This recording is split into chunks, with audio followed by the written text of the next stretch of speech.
So the process for drug cleanup always starts with an evaluation of the scene and testing.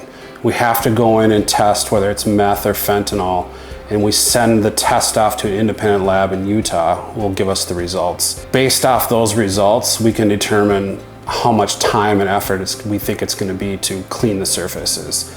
So I explain it to clients like going to the doctor and getting blood work done. We have to have the blood work or the test done prior to, so we know how to treat it. Once we get the results back, then we can estimate how much time we think it's going to be. And again, it depends on the drug.